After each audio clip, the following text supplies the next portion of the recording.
반갑습니다. 다코스TV의 다코스입니다. 오늘 제가 여러분들과 같이 이야기 나눌 주제는요. 실전 부동산 투자자들 중에 실패하는 유형 3가지를 제가 오늘 가지고 와봤습니다. 어떻게 실패하는 부동산 실전 투자하시는 분들 중에 어떻게 이렇게 해서 실패를 하게 되는 것인가에 대해서 다 관심 있으신 분들은요. 영상 끝까지 봐주시기 바라고요. 보시기 전에 구독, 좋아요 눌러주시면 감사드리겠습니다. 네, 첫 번째입니다. 뒤늦게 뛰어드시는 분들 있죠. 그러니까 너나 나나 할 것 없이 피크일 때 진입하는 거죠.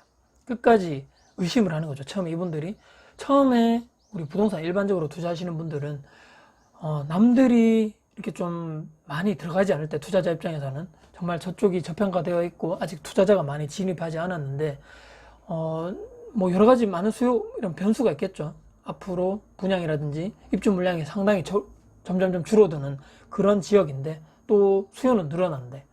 그런 쪽에 이제 선진입을 하는 거죠. 하다가 거기 있는 투자 수요와 뭐 투기 수요도 투기라고 해도 또 투자로 해도 좀 그렇지만 투자 쪽에 사람들이 많이 몰리고 또 기존의 자체 수요 그 지방에 또 그 지역에 사는 사람들도 일반적인 수요가 있기 때문에 계속적으로 공급은 줄어들고 물량은 점점 없어지는데 살고 싶다거나 사고 싶은 사람들이 점점 늘어난다면 가격은 올라갈 수밖에 없다는 거죠. 그런데 처음에는 뭐 저렇게 해서 이제 끝날 거야, 곧 이제 또 떨어질 거야 이렇게 생각하다가 계속적으로 부동산 가격이 점점 올라가고 생각지도 않았던 사람들이, 전혀 부동산에 관심 없던 사람들이 슬슬 이제 내 주변에 부동산으로 어느 정도 돈 좀 벌었다는 사람들이 귀에 들리는 거죠. 그렇기 때문에 이제 다 한단 말이죠. 나만 안 하면 이제 손해일 것 같고. 그렇기 때문에 예전에 가상화폐, 이 비트코인 이런 것도 마찬가지였거든요. 끝물일 때 투자를 하는 거죠.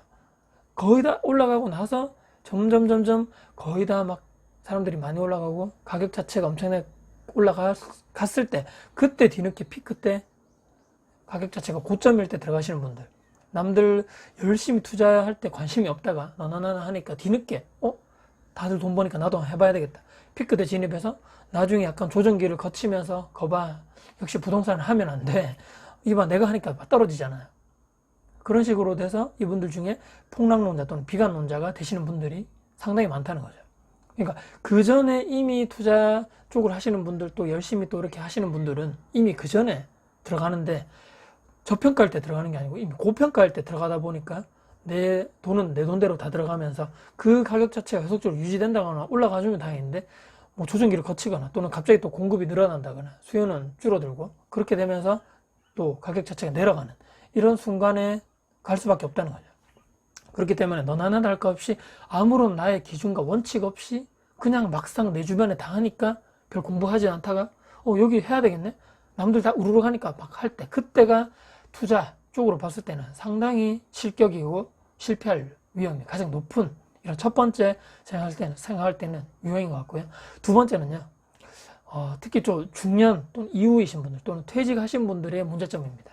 거액의 돈, 퇴직금이라든지 내가 지금까지 열심히 회사 생활, 직장 생활하면서 모아놨던 이 돈을, 또는 이 돈마저 모자라서 대출을 한다거나 또는 뭐 빌린다거나, 뭐 친척이라든지 가족한테 빌려서 뭐 투자를 하는데 정말 그 좋은 부동산이라든지 이쪽에 투자하는 것이 아니고, 뭐 예를 들어서 이런, 제가 예전에도 제 스스로도 한번 이렇게 고백을 했지만 기획부동산 같은데 이렇게 잘못 걸려들어서 여기 나중에 정말 큰 대박 난다, 지금 저평가할 때 들어가면 나중에 한 2년 3년 지나면 한 2~3배, 기본이고 한 5배 이상 땅 가격이 확 올라가기 때문에 여기서 투자해라, 이런 사례가 있는 반면에 요즘에 또 이런 사기가 많다 하더라고요. 테마상가, 이런 상가 같은데 여러분들 혹시 가시면서 보셨나 모르겠네요.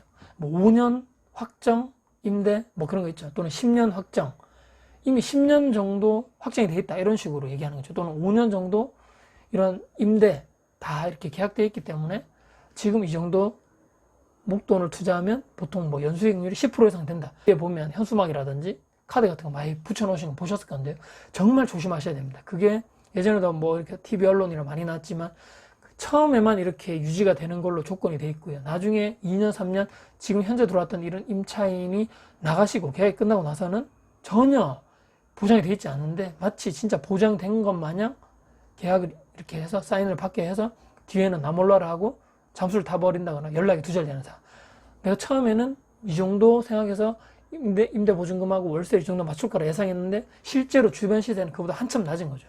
이런 사기 피해가 특히 퇴직자분들, 나중에 나이가 좀 들고 목돈은 있는데 나중에 내가 퇴직하고 나서 현금 흐름이 없는, 좀 불안하다, 이 돈만 가지고 있으면 조금 더 이것을 어디 투자해서 계속적으로 조금이라도 현금 흐름을 발생시킬 수 있는 투자를 원하시는 분들이 미끼로 이분들을 탁 묶는 거죠. 또 최근에 보니까 태양광 발전 이런 사기도 있다 하더라고요. 그래서 땅을 사게 해놓은 다음에 임야 같은 데 땅, 거기에다가 태양광 발전을 내가 뭐 이렇게 허가를 받게 해주겠다, 그렇게 해서 돈을 엄청나게 요구를 하면서 계속적으로 여기 정말 개발되고 태양광 발전소만 지으면 한전에다가 계속 꾸준하게 전기를 생산해서 판매를 할 수 있기 때문에 엄청나게 나중에 고정 수익이 발생할 것이다. 그럼 뭐 몇 억씩 투자하라 이렇게 얘기죠. 근데 나중에 실제적으로 언론의 취재를 봤더니만 이런 식으로 사기를 하는 업체들이 엄청나게 많다는 거죠, 전국에. 실제로는 허가율도 10% 미만대고 별로 허가가 나지 않은 땅이고 땅 자체도 엄청나게 안 좋은 땅, 산에 막 임야인데 정말 정말 산골짜기죠. 그쪽에 땅을 사라고 해놓고 실제적으로 개발은 정말 전혀 될 수 없는 땅에 그런 식으로 한다는 거죠. 아까 말씀드린 그 기획부동산 투자도 마찬가지죠. 이런 산 같은데 임야죠. 임야의 땅을 여기 나중에 개발할 것이다 해서 여기를 뭐 평당 얼마에 팔았는데 실제로 가서 보니까 개발도 안 되고 맹지고 실제 시세 자체도 몇만 원밖에 안 되는데 몇십만 원, 몇백만 원에 주고 사는 이런 사례들, 전혀 내가 모르는 상태에서 그 사람들 말만 듣고 나는 여기에 투자하면 나중에 돈 좀 벌 수 있을 거야, 이렇게 생각한 나머지 거기에 속아 넘어가서 엄청난 나의 지금까지 모아놓은 그런 돈을 한 방에 잃게 되는 이런 안타까운 사례들이 있다는 거죠. 후에 마땅한 현금 흐름, 이런 지속적인 월급 같은 돈이 이런 나오지 않는 것을 불안해하기 때문에 이때까지 모아둔 목돈을 어디 투자할 것이 없나, 또 이런 한편으로는 스스로 욕심도 있을 거고요. 또 생활비로 조금씩 뭐 나는 욕심 없이 좀 받으려고 했는데 그런 사기꾼에 걸려가지고 안타깝게 돈을 날리는 이런 안타까운 사례들이 주변에 엄청나게 많다는 거죠. 그나마 있는 돈마저, 내가 지금까지 모아놨던 이런 목돈마저 날리게 되는 이런 안타까운 이런 사례가 두 번째, 제가 말씀드린 부동산 실전 투자를 하면서 이렇게 실패, 또 완전 망하게 되는 두 번째 유형이고요. 마지막 세 번째입니다. 여유 자금이 없이 내가 감당할 수 없는 부동산에 투자를 하게 되는 경우입니다. 예를 들어서 대출을 엄청나게 과하게 또는 한다거나, 이런 원룸이라든지 뭐 이렇게 다가구 주택 또는 꼬마 빌딩 같은 거 매입하시는 분들 중에 큰 덩어리지만 전혀 나의 여유 자금이 없이 그냥 빡빡하게 사시는 분들 있잖아요.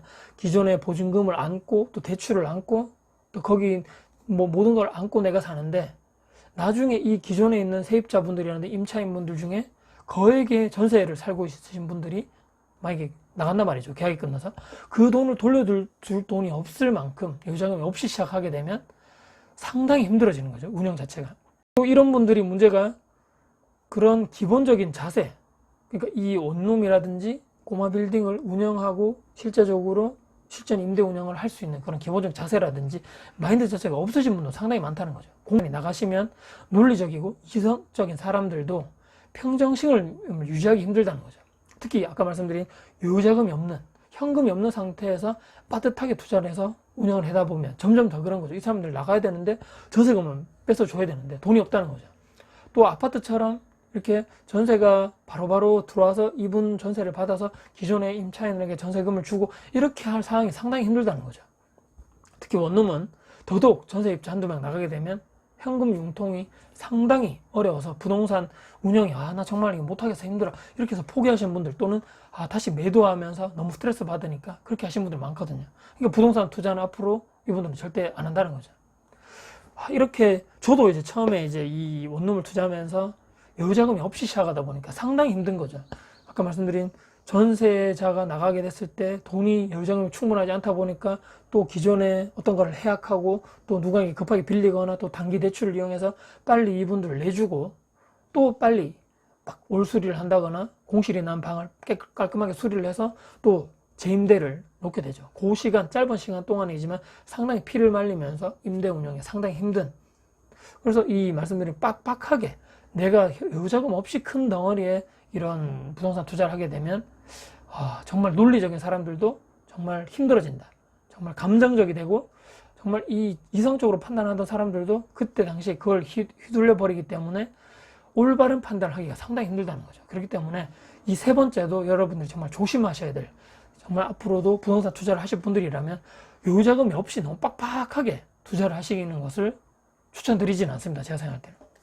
오늘 제가 말씀드린 세 가지 사례, 이런 세 가지 부동산 실전 투자를 하면서 실패하게 되는 대표적인 사례들 세 가지를 오늘 말씀드렸는데요. 말씀드린 이런 열심히 내가 투자를 한다거나 기본적으로 내가 준비를 해서 투자하는 것이 아니라 남들이 다 투자에 들어오고 너나 나나 할 것 없이 살고 피크 됐을 때 그때 뒤늦게 들어와서 전 고점을 점점 지나서 떨어지는 이런 추세에 뒤늦게 투자하시는 분들, 나의 기준과 원칙 없이 투자하시는 분들, 이게 첫 번째 사례였고요. 두 번째는 거액의 이런 내가 모아놨던 돈을 또 빌려서 이런 돈을 마련했는데 엄청나게 그런 사기에 당한다거나 기획부동산에 당한다거나 이런 태양광 부동산에 태양광 발전에 이렇게 당해서 그런 있는 목돈마저도 다 이렇게 날리게 되는 이런 경우. 세 번째는 큰 이런 원룸이라든지 꼬마 빌딩 투자하면서 한 놈이 없이 빡빡하게 운영을 하다 보니까 정신적으로도 피폐해지고 상당히 감정적으로 되면서 이 부동산 쪽에 상당히 비관적으로 되시는 분들,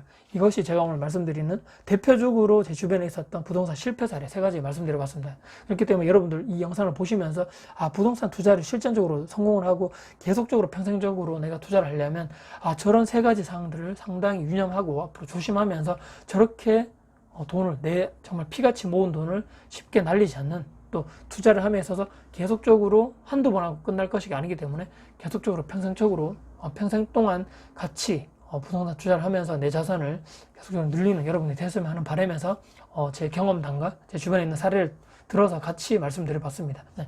오늘도 혹시나 영상 도움 되셨습니까? 네, 영상 도움 되셨다면요, 구독, 좋아요 눌러주시면 감사드리겠고요. 다음에도 더 도움 될 수 있는 영상 가지고 찾아뵐 것을 약속드리겠습니다. 지금까지 다쿠스TV의 다쿠스였습니다. 감사합니다.